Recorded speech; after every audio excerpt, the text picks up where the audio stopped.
Mobile phones have become a part of our everyday lives. We can use them to call people, take photos, and play games when bored. Picture this.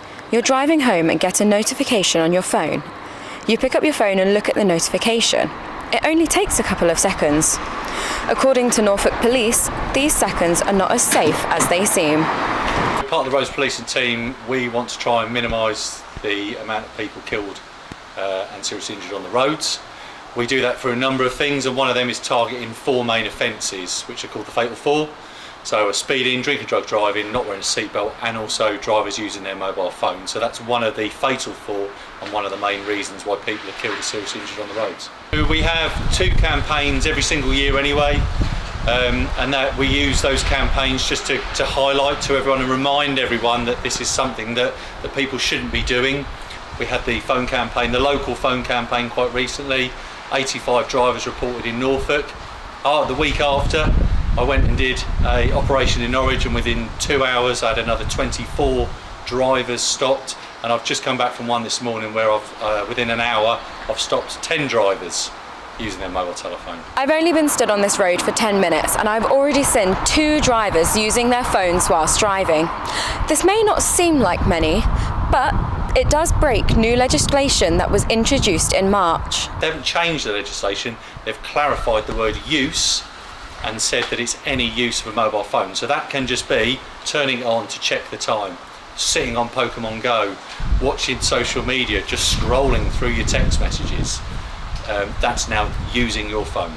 So they've made it easier for us to prosecute drivers whilst using their mobile phone. We don't have to prove exactly what are you doing with your mobile phone. We can just say you were seen driving and you were doing something with it.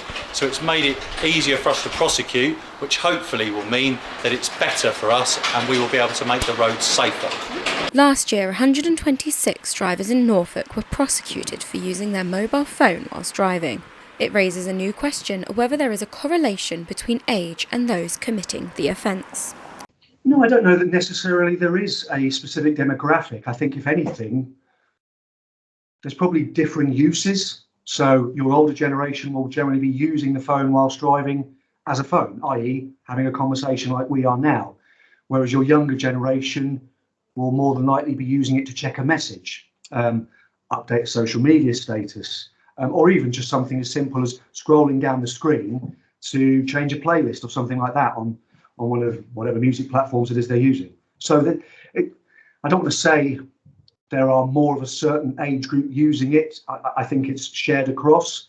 It's just the manner in which it's used. The concerns over road safety are not just limited to cars.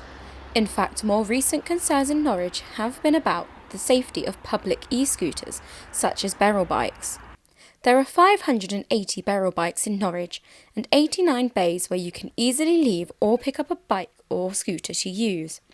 All you need to do is upload your driving licence into the app and scan your phone to pay for the minutes to use the scooter or bike. The National Federation of the Blind of the UK is calling for trials of these e-scooters to halt due to the dangers for riders and pedestrians.